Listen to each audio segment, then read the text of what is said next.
Good afternoon. In the previous class, we have seen an introduction to this topic, flow of networks, and we have seen actually about data flow.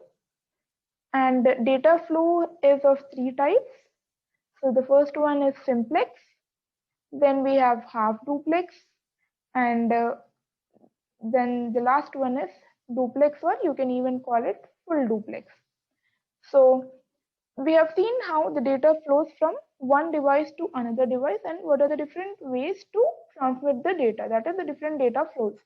Now in this lecture we will see the networks. So what is a network? Basically a network is a set of device. This device, whenever we are talking in terms of network, we refer to it as nodes connected by communication links. So devices connected by communication links is a network, or in the terms of computer network, we will call the devices as nodes. So nodes connected by communication link. Now what is a node? A node can be a computer, printer, or any other device capable of sending and or receiving the data. So a device which can send the data, receive the data, or do both the things, that is sending and receiving, generated by other nodes on the network. So you always, to send the data or receive the data, you basically need two nodes. One device by itself cannot do anything. Okay. So, and what is the communication link here?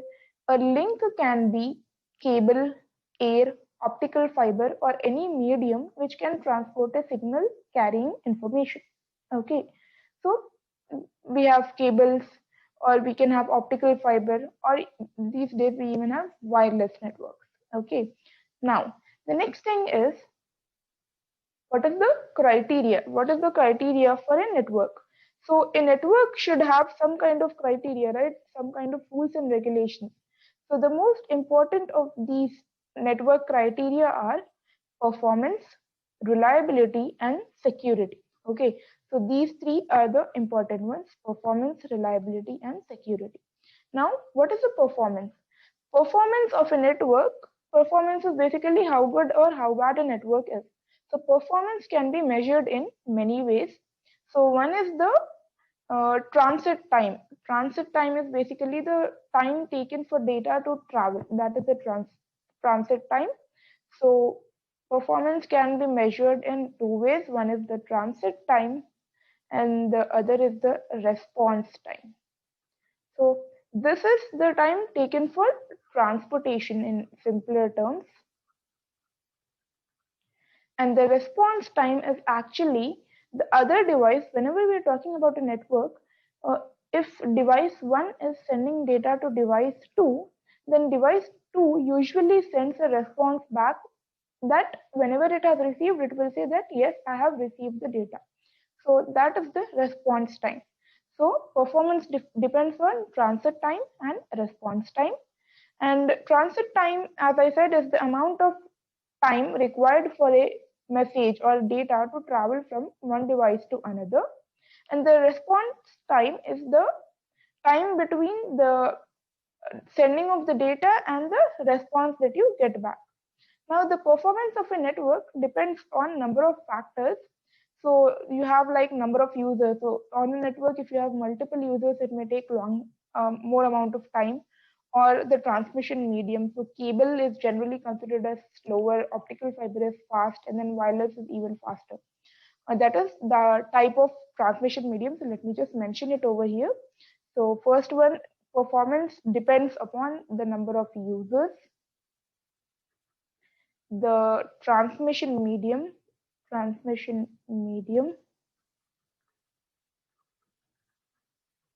and the hardware and the software. So the capability of the hardware and the efficiency of the software. That is your performance, which is dependent upon. So performance is usually evaluated or measured in terms of two things. One is delay and the other is throughput.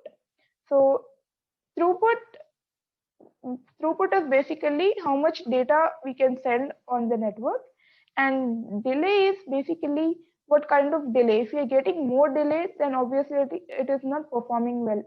But basically we need more throughput, that is the amount of data that we can send on a network should be more, and the delay should always be less. So for a good network, delay should be less and throughput should be more. Okay, so these two criteria are usually contradictory. That is, if we try to send more data to the network, we may increase the throughput, but we also increase the delay. That is, we get a congestion traffic. Basically, if you're talking in terms of roadways, then if you try to send more vehicles and you want the delay to be less, that is not possible, right? Because we will get traffic. The cars or the vehicles that are traveling together, if more number of vehicles are traveling, then there is more chances to have traffic or congestion. So the same thing happens in the case of network. Now the next thing we have is reliability. So apart from the delivery, that is, everything should be delivered correctly, network reliability is basically the measure of the failure, how many times failure is occurring on a network. If the failure is more, then obviously it is not a reliable network. So that is the reliability. And also it is measured in terms of availability, that is, whether the network is available for sending the data, and also the robustness. Now, the next thing we have is security. Another important thing, actually, it is a field in itself, network security. Network security issues include protecting data from unauthorized access, protecting data from damage, and also trying to protect data from corruption, or that is, loss of data should not be there. So loss of data, why will it occur, or corruption of data? It is because there might be some errors, or there might be malicious users, that is, users who want to harm your data, and they might be doing changes to the data. So these are the network criteria. So the performance should be good, the network should be reliable, and there should be a good security on your network. Now, after that, we will discuss the physical structure of a network. That is, a network is basically when two or more devices, so there might be device 1 and device 2, or there might be even multiple devices like D1, D2, and DN. So in that case, network is basically when two or more devices are connected through links.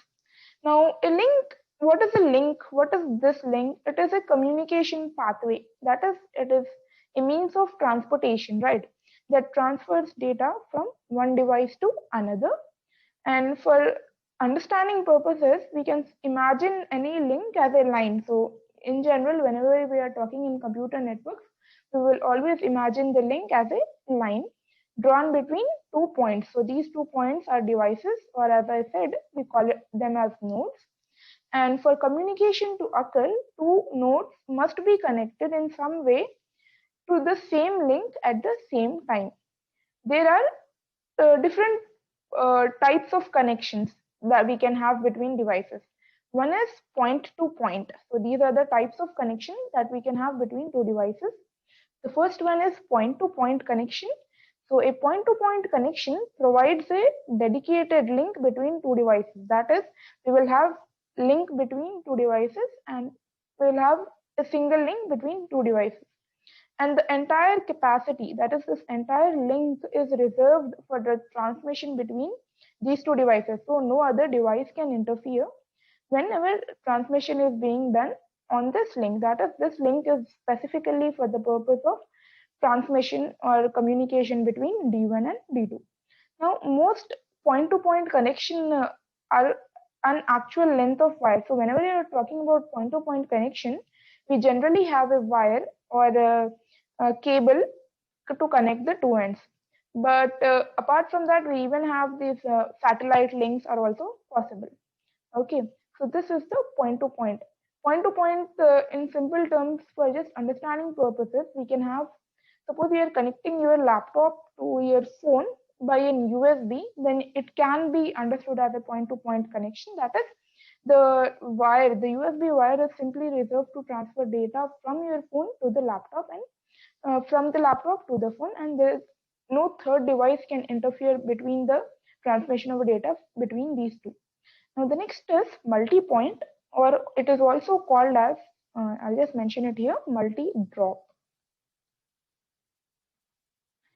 So connection is one in which more than two devices share a single link. That is, I'll just make a mention of it over here.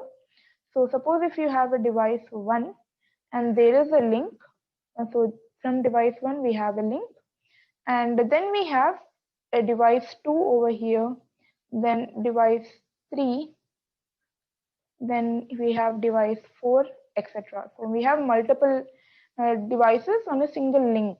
So that is multi-point, that is multiple recipients of single transmission. So basically, in the case of multi-point environment, the capacity of the channel is shared. So if several devices can use the link simultaneously, then it is a shared connection. Okay, so if, and yeah, in the case of this multi-point or multi-drop, if several devices can use the link simultaneously, that is D2 can send to D1 and D3 can send to D4 at the same time, then it is known as spatially shared connection. And if D2 is sending to D1 and D3, D4 or the others can't communicate, that is one after the other communication should happen on this multi-point, then that can be called as time shared connection. Okay, so in the case of multi-point, we have two types of connections which can happen. And the first one is spatially shared, that is multiple devices can communicate at the same time. The other is time shared, where if a device is communicating with another device, then all the other devices on the connection should wait. Now the next thing is physical topology. That is, physical topology refers to the way in which a network is laid out physically. That is, two or more devices connect to a link to form a topology. Now the topology of the network is the representation that we have. So for this physical topology, we will actually have in detail. So let's proceed. Yeah, this is point-to-point and multi-point, or which we even call multi-drop. Okay, so these are the diagrams of the textbook. Next, we have the physical topology. So in the case of physical topology, there are four categories. The categories are, first one is mesh topology, star topology, bus topology, and ring topology. Now, these are the different ways a network can be connected. So we will see each topology in detail. So now this is the mesh topology with 5 devices, a fully connected mesh topology with 5 devices. So in this, in a mesh topology, every device has a dedicated point-to-point link. So that is the first point. We have point-to-point link. What does point-to-point link means? That is, from one device to another device, there is a dedicated communication link. Okay, so the term dedicated, what does it mean? It means that link carries traffic only between the two devices. So if we have, let's name each one of them. So this might be station 1, 2, 3, 4, and 5. So there is a link between station 1 and station 2, another link between station 1 and 3, station 1 and 4, and station 1 and 5. So this is basically dedicated link between station 1 and all the other stations. Similarly, if you notice, this is a complete graph. So we have link between each and every station. Okay. So to find the number of physical links in a fully connected mesh network with n nodes, so if we have n number of nodes, and if the network is fully connected, I'll just write FC, fully connected, then what will be the number of nodes? Then it is n into n minus 1. Okay, so n into n minus 1 by 2. That is the number of edges you have in this graph. Okay, so this is actually to accommodate that many links, every device on the network must have n minus 1. So if we are talking about 5 nodes, then each node has 4 edges connected to it. Okay, so what are the advantages of mesh now? So this is the introduction. Now we will see the advantages, and then we will also see the limitations or disadvantages. So advantages of mesh network are, so dedicated links. So we have a link for each station. That is, each node is connected to the other with a dedicated link. So this means it can carry its own data, thus eliminating the traffic problem. So there are no traffic problems. So suppose if station 1 is sending data to station 2 and station 3, there are two different communication links. So if you have only one communication link, obviously there will be traffic problems. But since there are two dedicated links, there is no traffic problems.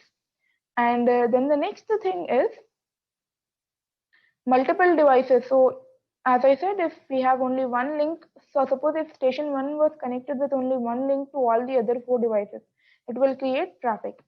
Secondly, a mesh topology is robust. What does robust means? So second advantage is robust. So suppose if the link between station 1 and station 2 has some problem, it does not impact all the other links of station 1, right? So that is the meaning of robust. That is, if one link becomes unusable, it does not destroy, or it does not make the other 3 links of station 1 void. Okay, now after that, there is the advantage of privacy or security. So suppose if you are sending data from station 1 to station 2, station 3 cannot interfere in any way, right? Station 1 is sending it to station 2. So no third party interference is there.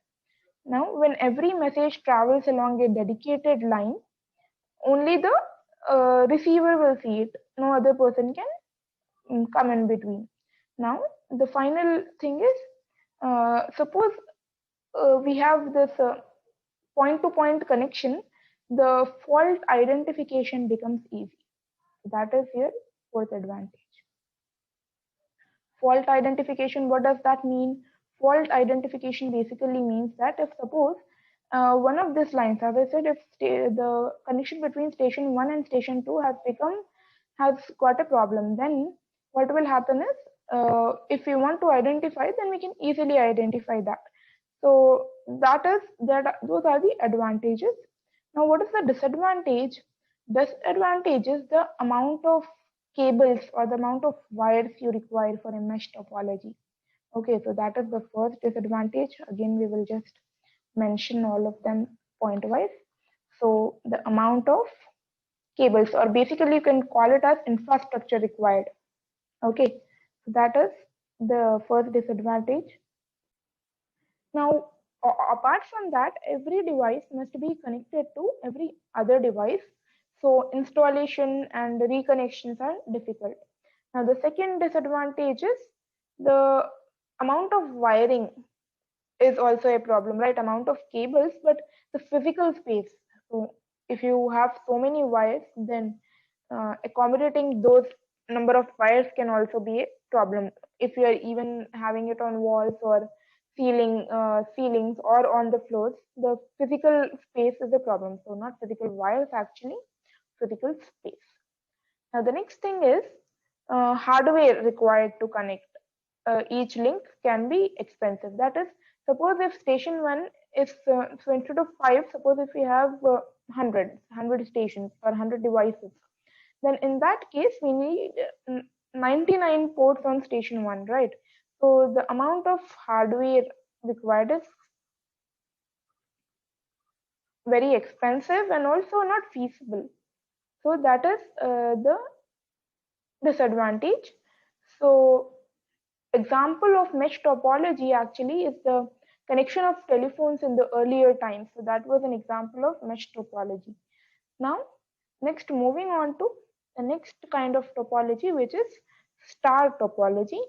So in this case, star topology, each device has a dedicated point-to-point link only to a central controller. That is, we have like a mainframe kind of a thing. So each device is connected to this, and the devices are not directly linked to one another. So a star topology does not allow direct traffic between the devices. So in the earlier case, in the case of mesh topology, we had direct traffic between station 1 and station 2. But in this case, we don't have direct traffic. We have we are supposed to send the data to the hub, and the hub will send the data to whichever station it is required. Okay, so the controller is basically, or the hub is basically like an exchange, and controller is the hub. So there are three terms that I'm using right now for this yellow thing, that is controller, hub, or exchange. Exchange center. Why am I calling it exchange center? Because if we want the data from this station to the third station, then we have to send it to the hub, and the hub will send it to the station 3. Okay, so the controller acts as an exchange. That is, if one device wants to send the data to another, it sends the data to the controller, which then transfers the data to the other connected device. So as we can see, the advantages with respect to mesh topology, it is not expensive, because suppose if we constructed this thing with mesh topology, then we will have got, so suppose I'm connecting the nodes in this way.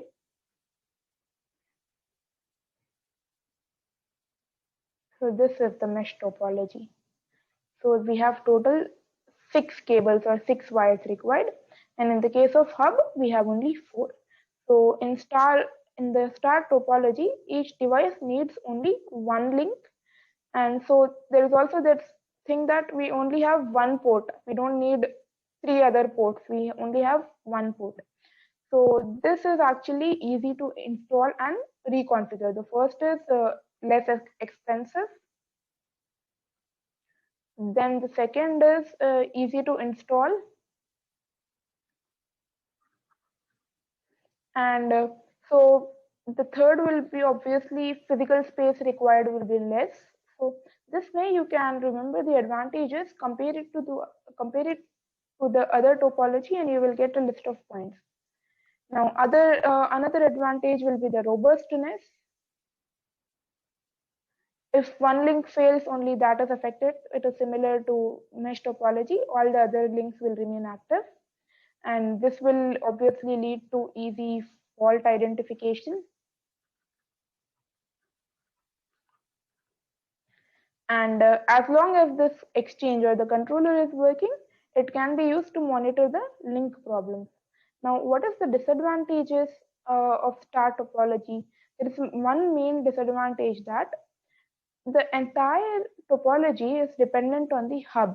So if the hub has some kind of problem, then the whole system is dead. Okay, so that is the major disadvantage. And there is also one thing, that star topology is usually an example for the star topology is basically our local area network. That is, if you take the example, then all of our network connections, if we have an internet service provider, then the network connection is given by the internet service providers to all the other computers. So I'm just taking not exactly the same kind of example, I'm just giving a general example. So that can be considered as a star topology connection example. Okay, so, and after that, this will be the star topology advantages and disadvantages. Let me just mention the disadvantages here. What is the major disadvantage? If the hub goes down, the entire network is dead. The entire network is dead. Okay, so this is the major disadvantage, and the advantages have been mentioned. The next topology is the bus topology. So the previous two examples that we have seen actually are both for point-to-point connections. That is, we have seen each station or each device is connected to a single link. But this example is actually, this topology actually is based on our multi-point. multi-point connection. That is, one long cable or one long wire acts as a backbone to link all the devices in the network. So nodes are connected to the bus cable by something known as drop lines and tap. So what do you mean by a drop line?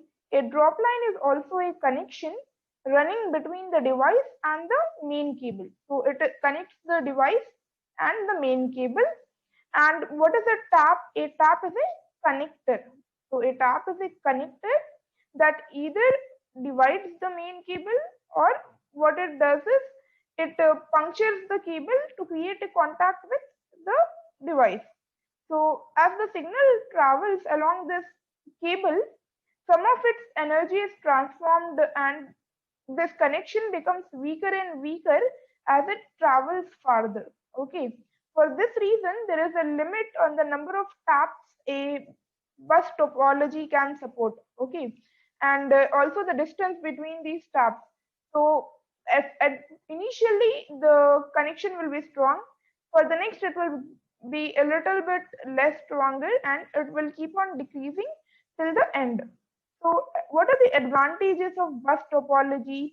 So obviously the first one is the ease of installation. We need only one cable wire. Okay, so installation is easy. Let me just mention it again here. Installation is easy, and the backbone cable or this main cable can be laid along the most efficient path, and nodes can be connected by drop lines of various lengths. So in this way, a bus topology uses less cabling than mesh. So physical need of cable, that is, we don't require more cable. That is, the infrastructure we can say is not required more. So it uses less cabling or less cable wire than compared to the both mesh or star topologies. So in a star, for example, 4 network devices in the same room require 4 cables. So we have seen earlier. So this requires 4, but even in mesh, if we have 4, then it will require 6, or in this case of 5 cables, we will require 10, right? So there are 10 cables in between. So comparatively, in the bus topology, it is very less. And also the physical space required. So that is another advantage. The physical space required is less. Also, in a bus, the redundancy is eliminated. That is, if you want to send a message, then one message can be sent to all the stations at the same time. And each drop line, if we pass the message to the tap, then it is automatically sent to the station. So that is one, redundancy is eliminated.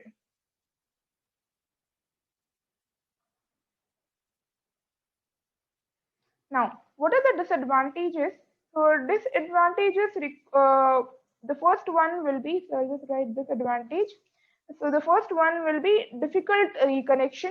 Okay, so if suppose one station has been disconnected, then it will be difficult to identify which station that is. And also the same is with the case with fault isolation. So difficult reconnection, and also the fault isolation. If you remember, fault isolation was very easy in both the star topology and the mesh topology. Okay, so in this case, it is a bit more difficult, and a bus is usually designed to be efficient at the time of installation. So suppose if we initially we have to add all the devices that are to be on this topology or on this network. So new devices, addition of new devices is difficult. New devices addition is difficult. Okay, and signal reflection at the taps can cause degradation in quality. Basically, as I said, if we are sending the data to the farthest point, then it is the network becomes a bit weaker, or comparatively weaker when compared to the first one. So adding new devices, and then we can write the third point as network or the communication link becomes weaker as we go farther. becomes weaker. Okay, and the next is, in addition, a fault or break in the bus cable. So suppose if this cable has some kind of fault, then it stops all transmissions even between the devices on the same side of the problem. So bus topologies actually was one of the first topologies used in the local area network. So LANs used the bus topology earlier. The earliest topology that was used in LANs is actually the bus topology. So Ethernet LANs can use a bus topology, but right now bus topology is not that popular. Now we will look at the next one. The next one is a ring topology. So what is a ring topology? Each device has a dedicated point-to-point connection with only two devices on the either side of it. So if we have station 1 over here, it is connected to station 2. Let me just name it 3, 4, 5 and 6. So station 1 is connected to only two stations. One is station 2 and the other is station 6. Similarly, station 2 will be connected to the two devices beside it. So this way, a ring topology has a dedicated point-to-point connections with only two devices. That is, we can say each device is linked to only its immediate neighbor, either physically or logically. And to add or delete a device, we require only changing two connections. So suppose if I want to remove station 6, then I just need to remove these two connections and add a connection between station 1 and 5. So the only constraints on this kind of topology, or the only disadvantage of this type of topology, is the traffic consideration. And suppose if we have the traffic, so if we are sending the data, then if station 1 wants to send to station 2 and it does not want to send to station 5, then that will be a problem. And another thing is fault isolation is simplified. Okay, and if one device does not receive a signal within a specified period, it can issue an alarm. So what is the problem over here? The disadvantage is that unidirectional traffic. So in a simple ring, so suppose if I am sending the data from station 1 to station 6 and then station 5, and suppose if there is a fault or there is some problem on this cable, then this ring will be affected. That is, the data traveling on this ring can be affected. So this weakness can be solved by adding another communication, or we can consider it as a dual ring. Okay, so ring topology was used when IBM introduced its local area network. So when IBM, the company, introduced its own local area network in its quarters or in its office, then ring topology was used. So ring topology actually has a name which was given by the IBM, was token ring. So today, like in these days, ring topology is not really used because the problem that I have said earlier, and also the speed on this topology will be less. So high speed is an issue in this topology. So for that reason, this topology has been less popular. Now the next we have is hybrid topology. So a network can be hybrid. For example, we can have a main star topology. So this is a star topology. On this, we have several branches. So this is a branch 1, branch 2 and branch 3, which are based on bus topology. So this concept is star topology, and then we have bus topology. So this is a mix of star and bus topology. So that is the reason we are calling it a hybrid topology. So a network can be hybrid. For example, we can have a main star topology with each branch connecting several stations in bus topology. So it will have the advantages of both bus topology and star topology. Okay, so right now in this era, we are using a lot of hybrid topology. That is, we don't use each topology that we have studied earlier individually, but we use hybrid topology. So now let's just see a recap initially. So we have studied about mesh topology, that is, it has point-to-point connections with each station or node. Then we have a star topology, which is basically we have a hub, and that hub connects different stations or devices. Then we have a bus topology, that is, it is basically these two are point-to-point connection, and this one actually is multi-point. That is, on a single cable we have multiple devices connected. And then we have the ring topology. So ring topology is basically a point-to-point connection but with only two devices. And then finally, hybrid topology is not mentioned here. We have hybrid topology, which is a mix of any of these four. Okay, so this concludes the topic of physical topologies or physical structures of network.